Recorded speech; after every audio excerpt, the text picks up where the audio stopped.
Hi friends, welcome to our channel. మరొకసారి నాగబాబు గారు ఇండైరెక్ట్గా పుష్ప 2 మీద కౌంటర్ వేశారా? అసలు ఆయన ఏం చెప్దాం అనుకున్నారు?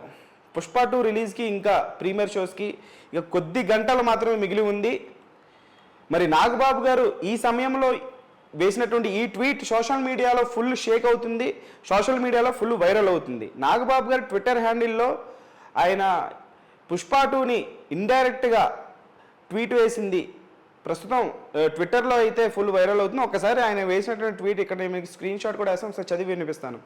24 క్రాఫ్ట్ల కష్టంతో, వందల మంది టెక్నీషియన్ల శ్రమతో వేల మందికి ఉపాధి కలిగించి కోట్ల మందిని అలరించేదే సినిమా.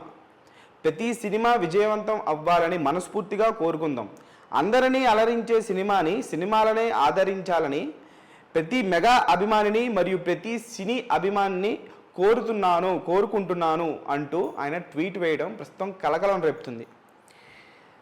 పుష్ప 2 గురించి వేస్తే పుష్ప 2ని మెన్షన్ చేయాలిగా, కనీసం హ్యాష్ ట్యాగ్ వేయాలి కదా, అల్లు అర్జున్ అయినా మెన్షన్ చేయాలిగా, ఆల్ ది బెస్ట్ అని చెప్పాలిగా.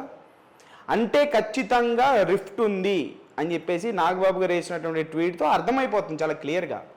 దానికి తోడు దాని కింద కమెంట్స్, ఆ ట్వీట్కి కోట్స్ చూస్తూ ఉంటే మెగా అభిమానులందరూ కూడా ఫుల్ ఫైర్ అవుతున్నారు, తిరిగి నాగబాబు గారిని తిడుతున్నారు. నాగబాబు గారు ఆయన వేసింది సినిమా ఎంత గొప్పదో, సినిమాని అందరూ ప్రేమించాలి, సినిమాని ఆదరించాలి, సినిమాని చూడాలి, ప్రతి ఒక్క మెగా అభిమాని కూడా సినిమా చూడాలి అని చెప్పేసి వేశారు. కాకపోతే విచిత్రం ఏంటంటే ఆయన ఏ సినిమా చూడాలనేది అయితే మెన్షన్ చేయలేదు. ఇండైరెక్ట్గా గెలడం అనేది నాగబాబు గారికి సరదా. ట్విట్టర్లో ఆయన ఎప్పుడూ సరదాగా ట్వీట్లు వేస్తూ ఉంటారు. సో ఇప్పుడు కూడా ఆయన సినిమా చూడాలనే వేశారు, కానీ ఏ సినిమా చూడాలనేది అయితే క్లారిటీ వేయలేదు. సో ఖచ్చితంగా అది పుష్ప 2కి కౌంటర్గానే వేశారు అని చెప్పేసి ఫిక్స్ అయిపోవచ్చు. దానికి తోడు మెగా అభిమానులు కూడా ఆ ట్విట్టర్ కింద కమెంట్స్ ఏం చేస్తున్నారు అంటే, గతంలో అల్లు అర్జున్ గారు చేసినటువంటి కమెంట్స్ ఏదైతే ఉన్నాయో ఆడియో లాంచ్ ఈవెంట్లో, నాకు నచ్చితే నేను వస్తా, నాకు నచ్చితే ఎవరికైనా సపోర్ట్ చేస్తా అని చెప్పి పెట్టినటువంటి వీడియోని ఇక్కడ ట్యాగ్ చేస్తూ, నాకు నచ్చితే సినిమా చూస్తా, నచ్చకపోతే చూడను అని చెప్పేసి చెప్తున్నారు. అలాగే రీసెంట్గా వచ్చిన కిసిక్ సాంగ్లో ఒక లిరిక్ పట్టుకొస్తున్నారు, నాగబాబు గారిని డైరెక్ట్గా ట్రాల్ చేస్తున్నారు మెగా ఫ్యాన్స్. దెబ్బలు పడితే రో రాజా, నీకు దెబ్బలు పడితే సినిమా చూడాలా వద్దా అది మాకు తెలుసు, నువ్వు చెప్పాల్సిన అవసరం లేదు అని ఇలా రకరకాలుగా కామెంట్స్ చేస్తున్నారు మెగా అభిమానులు.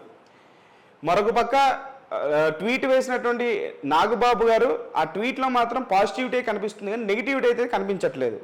కానీ ఆ ట్వీట్లో పుష్ప 2కి వెళ్ళమని, లేకపోతే అల్లు అర్జున్ గారిని మెన్షన్ చేసి ట్వీట్ వేసినట్లయితే అక్కడ కనిపించట్లేదు. ఆ ట్వీట్ కూడా మీరు చూడొచ్చు, నేను మీకు డిస్ప్లే చేశాను. సో మొత్తానికైతే ఖచ్చితంగా ఏదైతే ఒక కోల్డ్ వార్ గత కొన్ని రోజులుగా నడుస్తుందో దానికి ఇంకాస్త ఫైర్ని అంటించారు. ఒక వైల్డ్ ఫైర్ లాంటి ట్వీట్ వేశారు నాగబాబు గారు. నిజంగా ఇప్పుడు ఈ సిచ్యువేషన్లో వైల్డ్ ఫైర్ ఎవరంటే అది నిజంగా నాగబాబు గారు అని చెప్పేసి అనుకోవాలి. ఇప్పుడు కొన్ని గంటల్లో సినిమా రిలీజ్ ఉందనగా ఈ ట్వీట్ వేయడం, దాని వెనక అర్థం ఏంటి, పరమార్థం ఏంటి అనేది ఇప్పుడు ప్రజెంట్ సోషల్ మీడియాని షేక్ చేసేసారు నాగబాబు గారు. మరి నాగబాబు గారు వేసినటువంటి ట్వీట్ ప్రస్తుతం ఇటు నేషనల్ వైడ్ డిబేట్కి, అంటే ఇప్పుడు మన తెలుగు రాష్ట్రాల్లో ఇంకా మన టీవీ ఛానల్స్కి, మన మీడియా ఛానల్స్కి మెగా ఫ్యామిలీ నుంచి ఎవరైనా సరే ఒక ట్వీట్ వేసినా అది ఫుల్ వైరల్ అయిపోతుంది. నాగబాబు లాంటి వాళ్ళు ఈ టైంలో ఈ ట్వీట్ వేయడం అనేది ఖచ్చితంగా వాళ్ళందరూ కూడా డిబేట్లు పెట్టుకుంటారు. ఖచ్చితంగా అల్లు అర్జున్కి మెగా ఫ్యామిలీకి రిఫ్ట్ ఉందనేది నాగబాబు గారు ట్వీట్ చూస్తుంటే అర్థమైపోతుంది అనే రేంజ్లో అయితే డిబేట్లు చేసేస్తారు. సో నాగబాబు గారు వేసినటువంటి ఈ ట్వీట్ చూసిన తర్వాత మెగా అభిమానులు అయితే మేము చూడాలా వద్దా, ఈ సినిమా థియేటర్లో చూడాలా, ఓటీటీలో చూడాలా, ఎక్కడ చూడాలా, యూట్యూబ్లో చూడాలా అనేది మాకు తెలుసు, నువ్వు చెప్పాల్సిన అవసరం లేదని వాళ్ళు అంటున్నారు. మరి ఈ ట్వీట్ చూసిన తర్వాత మీరేమనుకుంటున్నారు? ఈ సినిమా ఎంతమంది బుక్ చేసుకున్నారు, ఎంతమంది ప్రీమియర్ షోలు చూస్తున్నారు, ఎక్కడ చూస్తున్నారు, అసలు చూస్తున్నారా చూడట్లేదు అనేది మీ అభిప్రాయాన్ని మాకు తెలియజేయండి కామెంట్ రూపంలో.